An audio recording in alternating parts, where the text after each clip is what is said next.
Hello बच्चों, स्वागत है हमारे YouTube चैनल कॉन्सेप्ट सिग्मा में। मैं किशन यादव और आज मैं आपको करवाने वाला हूं क्लास 10th का मैथ, जिसमें एक्सरसाइज 5.1 करने जा रहे हैं। इससे पहले इस चैप्टर के कुछ बेसिक जानकारी हमने दिया था। यदि आपने नहीं देखा होगा तो आप जाके देख सकते हैं, चैनल पे उपलब्ध है वीडियो। अदरवाइज हमारे डिस्क्रिप्शन में लिंक भी मिलेगा, वहां से भी आप डायरेक्ट विजिट कर सकते हैं। तो आज की जो क्वेश्चन है इसमें 5.1 के क्वेश्चन करेंगे। तो चलिए शुरुआत करते हैं। पहले क्वेश्चन में क्या कहा गया है,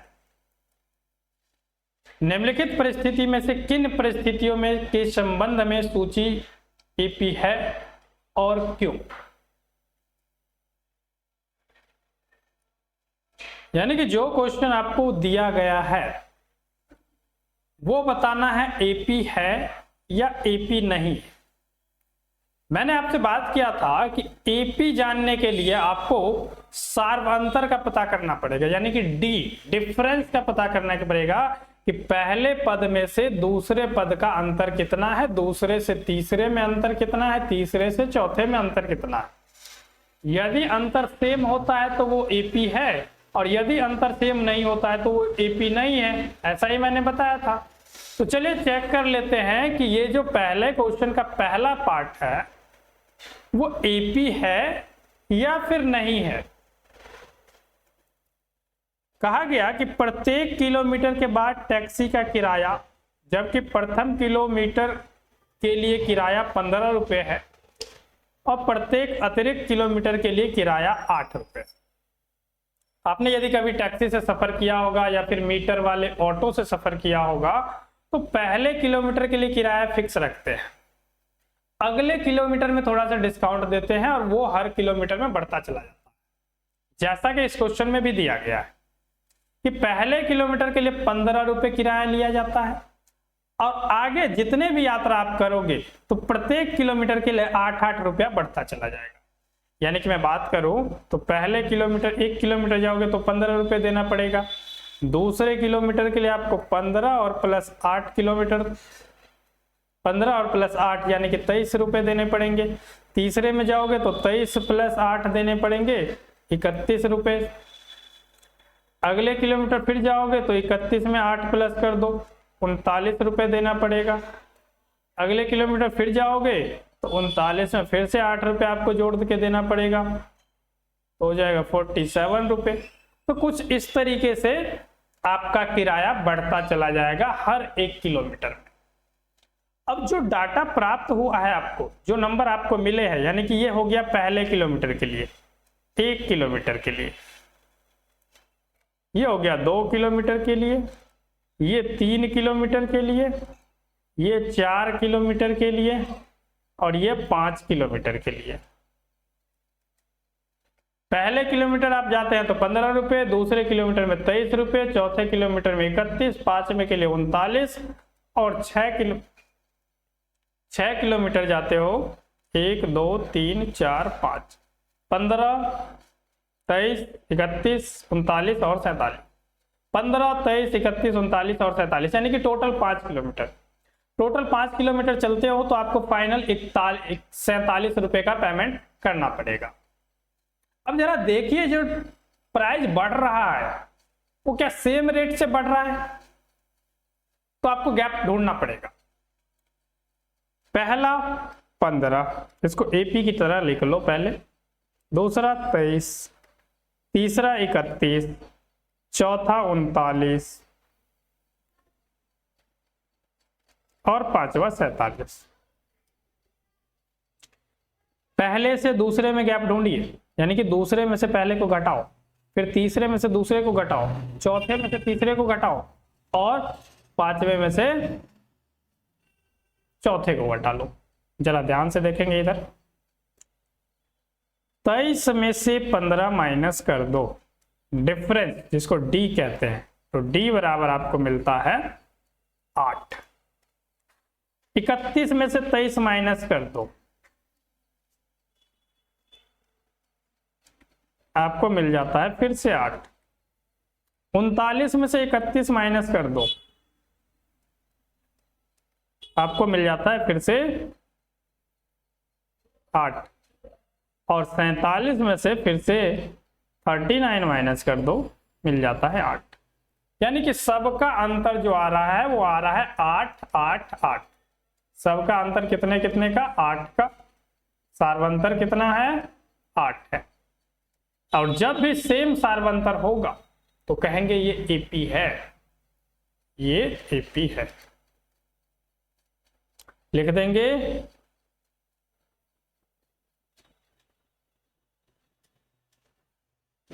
सभी पदों का सार्व अंतर समान है, इसलिए यह एपी है। ठीक है, चलिए इसके दूसरे पार्ट पे बढ़ते हैं। दूसरा, तीसरा, चौथा सब एक साथ ले लिया। किसी बेलन में उपस्थित हवा की मात्रा जबकि वायु निकालने वाला पंप प्रत्येक बार बेलन की शेष हवा का 1/4 भाग बाहर निकाल देता। एक बेलनाकार बर्तन है जिसमें हवा भरी हुई है और एक मशीन द्वारा, पंपिंग मशीन द्वारा उसको हवा निकाली जाती है। एक बार में पंपिंग मशीन जो है 1/4 हवा निकाल देती है, जितना भी उसमें बचता है उसका 1/4। तो यदि मैं मान लूं दूसरे का आंसर, माना बर्तन में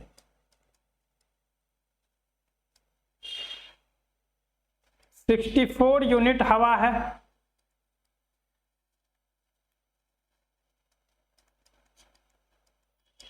ठीक है। 64 हमने इसलिए लिया क्योंकि ये 4 के पहाड़े से आसानी से कट जाएगा, तो कैलकुलेशन करना आसान रहेगा। तो यदि बर्तन में 64 हवा है तो पहली बार में जब पंपिंग किया जाएगा तो कितना हवा बाहर निकलेगा? पहली बार में मान लो कि ये तो 64 है, ठीक है। पहली बार पंप से हवा निकाला गया तो इसका 1/4 हिस्सा बाहर निकल जाएगा।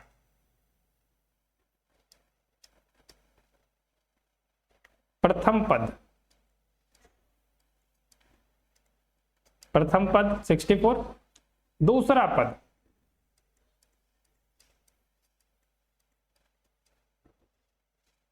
दूसरा पद 64 माइनस इसका 1/4 हिस्सा निकल जाएगा। तो इसका 1/4 निकाल लो पहले, 64 का 1/4 यानी कि 64 मल्टीप्लाई 1/4, 4 से डिवाइड कर दो 64 को, 16 बार में कट जाएगा। तो 64 माइनस 16 कम 16, 16 घटा दो 64 में से, 64 में से 16 घटाते हो तो 52, 58 और 10 48 बचता है। ये दूसरा पद हो गया। तीसरा पद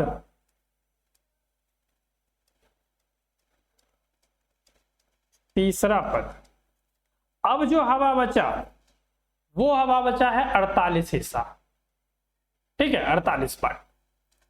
अब इस 48 में से इसका 1/4 हिस्सा अगली बार पंप निकालेगा, यानी कि 48 माइनस 48 का 1/4 भाग, तो 48 माइनस 4 के पहाड़े में कट जाएगा 12 बार में,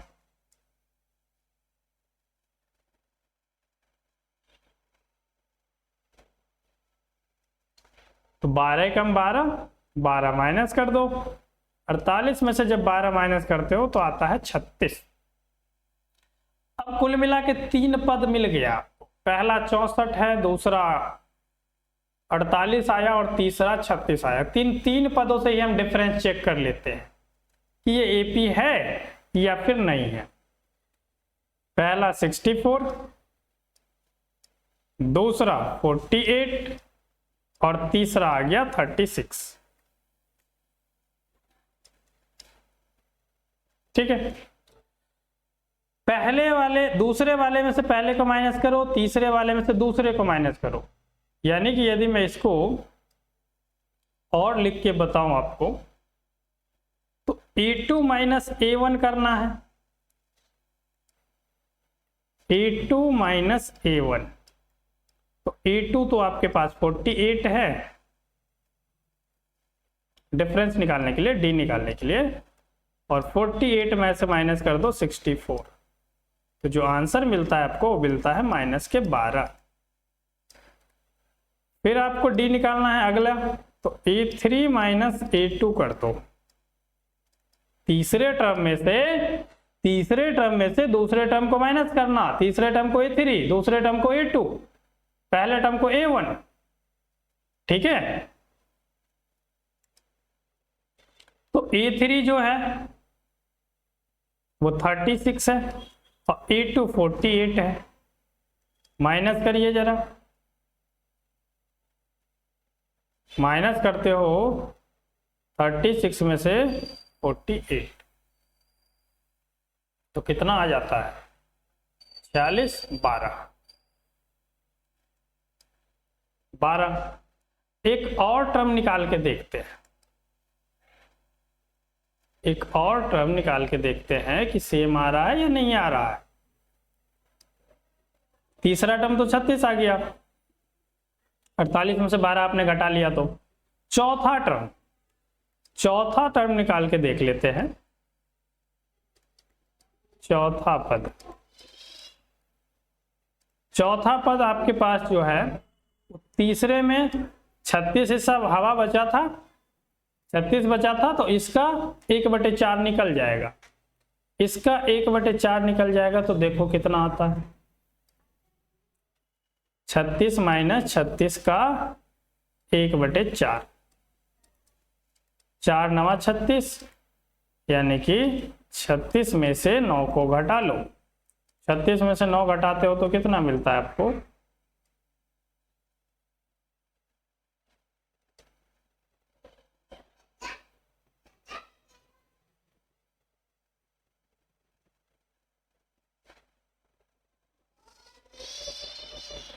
26। कितना मिलता है, 26 या 25,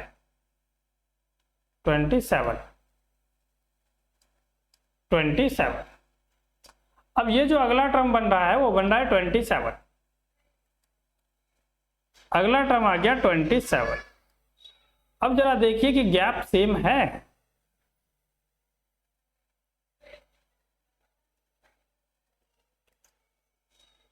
पहले टर्म में जो गैप आया वो 12 नहीं आया, पहले टर्म में जो गैप आया वो आया कितने का, 16 का, और यहां आ गया 12 का, और अगले में 36। यानी कि फिर से डिफरेंस निकालना चाह रहे हैं, तो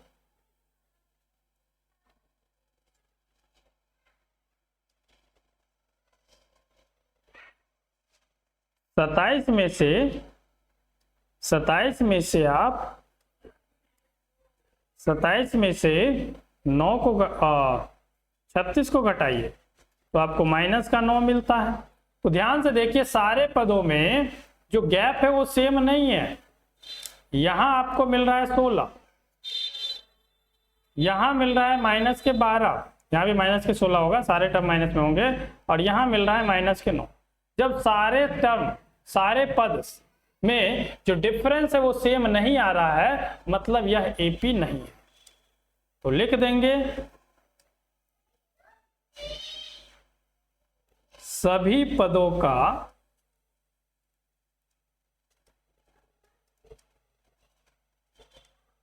सार्वंतर समान नहीं है।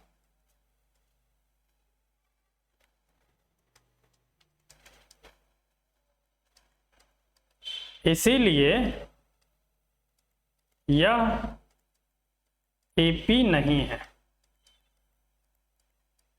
ठीक है, इसलिए यह एपी नहीं है। अगला क्वेश्चन, इसी का तीसरा पार्ट। प्रत्येक मीटर की खुदाई के बाद एक कुआं खोदने में आई लागत जबकि प्रथम मीटर खुदाई 150 रुपये है, 150, और बाद में प्रत्येक मीटर की खुदाई 50 रुपये बढ़ जाती है। यानी कि 1 मीटर कुआं खुदाई करने के लिए 150 रुपये लगता है। 1 मीटर कुआं खोदने के लिए 150 रुपये लगता है। तो दूसरा मीटर कुआं खोदेंगे तो 50 रुपये बढ़ जाएगा, यानी कि 150 में 50 प्लस हो जाएगा, तो जो वैल्यू बनेगा वो 200 रुपये होगा 2 मीटर कुआं खोदने के लिए। यदि 3 मीटर कुआं खोदा जाता है तो 200 में फिर से 50 प्लस हो जाएगा, क्योंकि हर 1 मीटर के लिए फिर पैसा बढ़ता जाता, तो 250 रुपये। यदि 4 मीटर कुआं खोदा जाता है तो 300 रुपये हो जाएगा, 50 फिर बढ़ जाएगा। यदि 5 मीटर कुआं खोदा जाता है तो 350 रुपये, क्योंकि 50 फिर बढ़ जाएगा। जब सेम बढ़ रहा है तो मतलब डिफरेंस सेम है, फिर भी हम एक बार घटा के चेक कर लेते हैं। यदि इसको लिखा जाए तो कुछ ऐसे लिखोगे 150, 200, 250, 300, 350, 150, 200, 250, 300 और 350, ये बनते हैं एक टाइप के एपी की तरह। अब ये एपी है कि नहीं है ये चेक करने के लिए आपको डिफरेंस निकालना पड़ेगा, यानी कि डिफरेंस बराबर दूसरे में से पहले को घटाओ, यानी कि 200 माइनस 150 तो आ जाता है 50। अगली बार फिर चेक करना है तो 250 माइनस कर लो 200, इसमें से इसको तो फिर से 50। फिर से डी आपको चेक करना है तो इसमें से इसको, यानी कि 300 में से 250 को तो फिर से 50 आएगा। बार बार आप क्या देख रहे हैं कि जो गैप है वो सेम आ रहा है। जब डिफरेंस सेम आ जाए इसको सार्वंतर कहते हैं। यदि सार्वंतर समान है तो फिर यह एपी है। तो लिख दीजिए यहां सभी पदों का सार्वंतर समान है, इसीलिए यह एपी है। ठीक है, यदि समान डिफरेंस मिल जा रहा है तो ये एपी है। नेक्स्ट क्वेश्चन, इसका चौथा पार्ट। एक खाते में प्रत्येक वर्ष मिश्र धन उसे कहते हैं जितना आपने जमा किया उस पे जो ब्याज मिला उसको भी जोड़ दिया जाए तो उसे मिश्र धन कहते हैं। ठीक है, और जितना आपने जमा किया उसको मूलधन कहते हैं। तो कहा गया खाते में प्रत्येक वर्ष मिश्र धन, जबकि 10,000 की राशि 8% वार्षिक की दर से चक्रवृद्धि ब्याज पर जमा की जाती है। 8% के रेट से चक्रवृद्धि ब्याज पे जमा की जाती है। सबसे पहले तो चक्रवृद्धि ब्याज को समझो कि चक्रवृद्धि ब्याज हर साल इंटरेस्ट के ऊपर भी इंटरेस्ट लगता है। ठीक है, जैसे देखो मैं निकाल के बताता हूं। इसके पास 10,000 रुपए है बैंक में और 8% का ब्याज लग रहा है।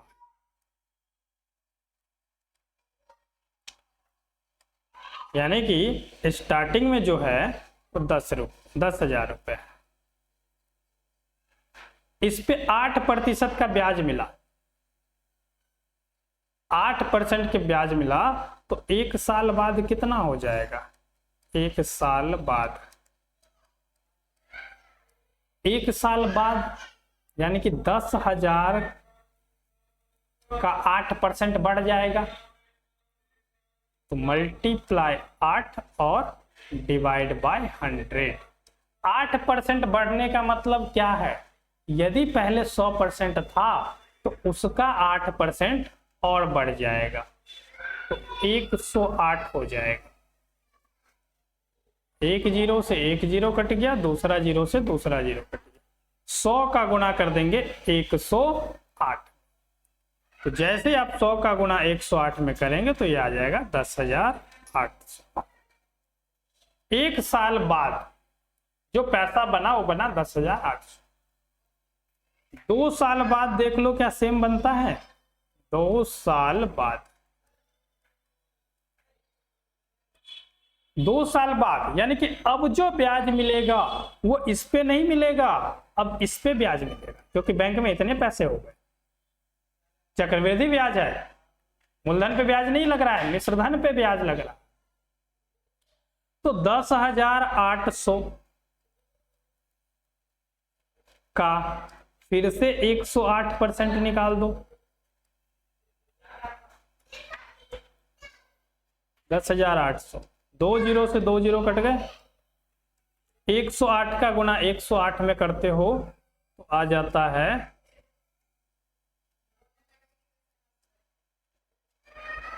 11,664 रुपए। गुणा करने आता है तो कर लेंगे आप।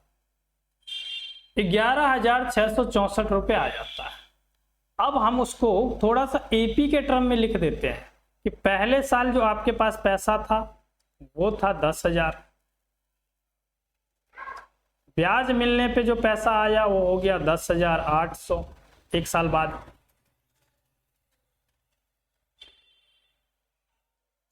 अगले साल यही पैसा हो गया 11,664।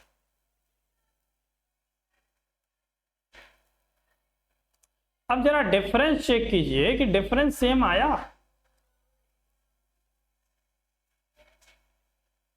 डी 10,800 में से पहला टर्म घटा दो, यानी कि 10,800 और माइनस कर लोगे 10,000 तो 800 का डिफरेंस है पहले और दूसरे साल में। दूसरे और तीसरे साल में कितने का अंतर है? दूसरे और तीसरे साल में अंतर कितने का है? तो 11,664 जो तीसरा साल है उसमें से दूसरे साल का घटा लो 10,800 को, तो आपके पास मिल जाता है 10,800 तो 2 और 6 864 रुपए। तो बताइए गैप सेम है क्या? गैप सेम नहीं देख रहे होंगे आप। यहां गैप 800 का है और यहां गैप आ गया 864 रुपए का। जब गैप सेम नहीं है तो आपको पता ही चल गया होगा कि यह एपी नहीं है, तो लिख देंगे सभी पदों का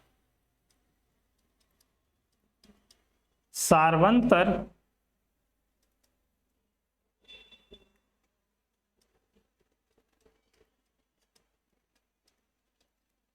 समान नहीं है,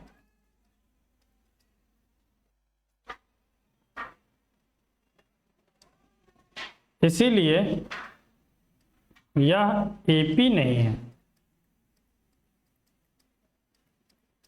ठीक है, सभी पदों का सार्वंतर समान नहीं है इसलिए यह एपी नहीं। तो पहले क्वेश्चन में 4 पार्ट थे, ये चारों पार्ट हो जाते हैं यहाँ पे कंप्लीट। उम्मीद है आपको समझ में आया होगा। वीडियो अच्छी लगी हो तो लाइक कीजिए, शेयर कीजिए और चैनल पर नए हैं तो सब्सक्राइब जरूर कीजिए, क्योंकि एक एक क्वेश्चन में करवाने वाला हूँ, आपका एक भी क्वेश्चन नहीं छूटेगा हमसे जुड़े रहेंगे तो। धन्यवाद।